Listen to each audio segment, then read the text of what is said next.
Many of us may have differing opinions about what is the most influential silver coin in the world. What you're looking at here is an example of what many of you may consider to be one of the most influential and even important silver coins in the world. But in my opinion, this is not it. Because I think there's one coin that certainly stands out from all the rest that is the most important silver coin in the world for a myriad of different reasons. And we're going to talk about those reasons, and I want to get your thoughts on that as well as we explore.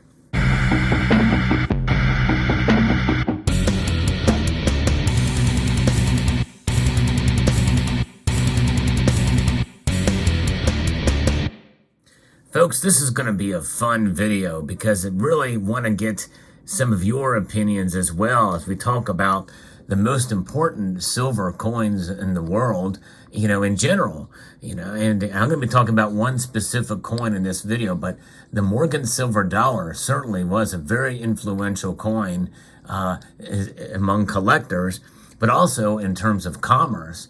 But it does have its roots based off of other coins as well, too, that well preceded it. In fact, its very weight and silver content was influenced by yet another silver coin, the Spanish 8 reals. So that's why this one is out as being the most important and influential, because it was influenced by another.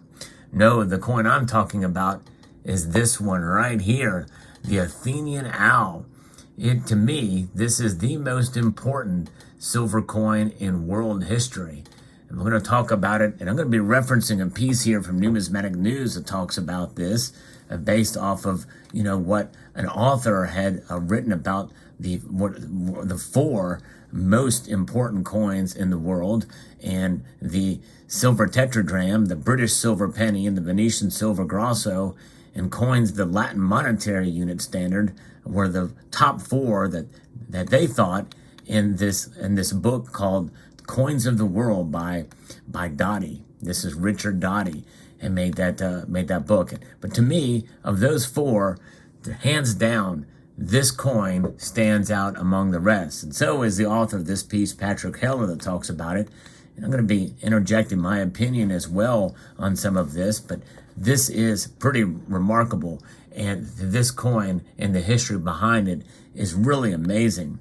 The tetradrachm denomination, which means the equivalent to 4 drachma, originated in ancient Greece. Coins of this denomination were issued by different cities and kingdoms, not all of the same silver content when it was first released. But this one here is primarily came out of Athens. There's the goddess Athena, and we'll talk more about her here. But the Athens-derived Attic standard of 4.3 grams for a drachma meant that the tetradrachm standard gross weight was 17.2 grams. And that's right. And this silver coin was very, very close to that. I did check it earlier, and it is right up there close to that weight, which was a standard weight. It was a standard that proved the most popular in commerce across a wide area of the Mediterranean Sea and as far east as India. So very widespread in this time since it was issued. And this included many lands that were not friendly with Athens. In other words, it had influence outside of the empire. It appeared that Athens in 510 BC, it appeared there when the city adopted a democratic form of government. In fact, Athens is the place where essentially a representative democracy started. Pretty amazing. And it circulated widely until 38 BC. And this particular example that you see here is the most common form, and it was issued between 454 to 404 BC. And the armies of Alexander the Great helped spread the use of tetradrachms across an even larger geographic area than would have ever happened in everyday commerce. Coins of the standard circulated widely in the eastern parts of the Roman Empire and beyond until the mid-3rd century AD. Wow. And the base tetradrachms circulated in Central Asia and India for several hundred more years. So it has quite an impact well beyond the day that it was issued. Part of the reason for the triumph of the Athenian tetradrachm was that the Athenian government obtained a ready supply of silver from its own mines in Laurium, a mere 35 miles from Athens. So that is it. They had a silver mine to use. Further, upon the formation of the Delian League in 478 BC to unify against the Persian threat, an association of between 150 and 330 Greek city-states under the leadership of Athens, the Athenians appropriated 5,000 talents from the communal treasury to finance grandiose building projects, some funds of which were also converted into production of tetradrachms. The peak years of the Athenian silver tetradrachm produced continued until the outbreak of the Peloponnesian War in 431 BC. The design of the Athenian silver tetradrachm was largely unchanged for 2 centuries. The obverse here, as you can see, has the head of Athena, the goddess Athena, who won out with a competition in mythology with Poseidon, and that was a remarkable story how that had occurred. And she is the Greek goddess of wisdom, warfare, and handicrafts. She was the patron goddess of several Greek cities, but most notably Athens. And that, again, she won a competition with Poseidon, who formed a spring of water that tasted like salt. But she grew an olive tree, which provided food, wood, and sustenance for the city. So the city dwellers were most impressed with that, for sure. The reverse of the coin features a large standing owl, and often referred to as the Athena's owl, and it was a symbol to the city of Athens. To the upper left of the reverse is a sprig of olive, which is a kind of pays tribute to what she had provided to the city that helped her win to become the patron god of Athens. And that's a sprig of olive. And then we also have a crescent moon that you can see right there. There's that crescent moon.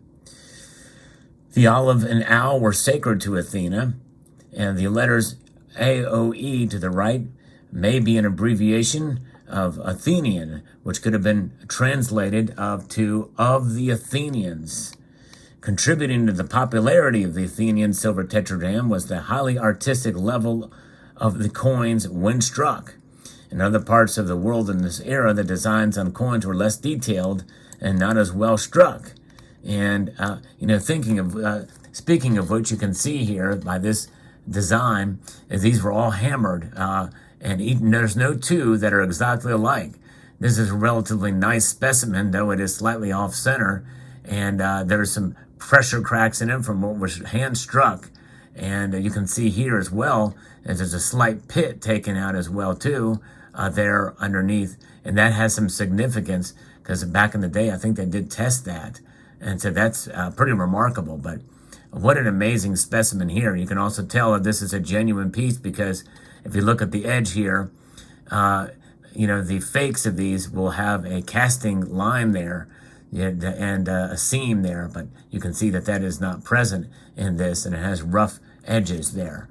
So, but beautiful coin indeed. And that is remarkable, with a standard weight, standard design, and relatively high mintage of these coins for multiple centuries makes them more affordable today than many other large silver coins of the era.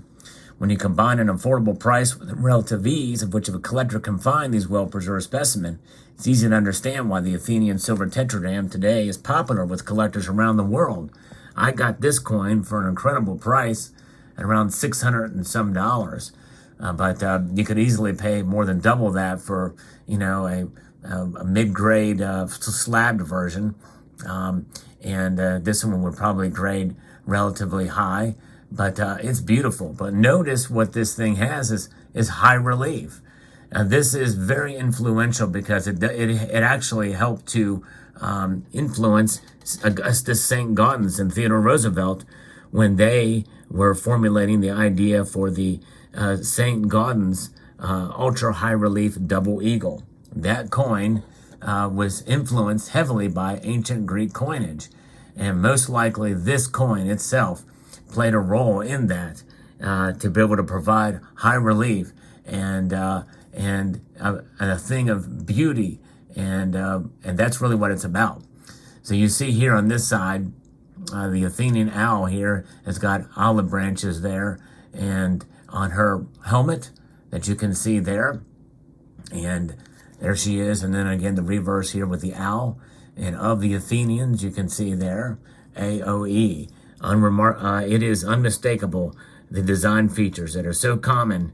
And the horde of these were found as well in relatively recent history, and that's what brought this out. But this coin, I believe, because of its standard weight, and it is made of high purity silver, like over 90%, very consistently for hundreds of years, this thing has circulated and influenced. It is it is the greatest of all time. And I believe this is why this is the most influential coin that affected all other coinage minted from this point forward, up to and including, of course, the Morgan silver dollar.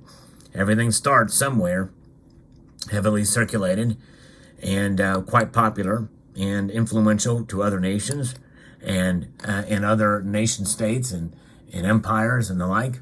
Well, the Athenian Owl, I think, stands out amongst any other silver coin as being the ultimate, the original.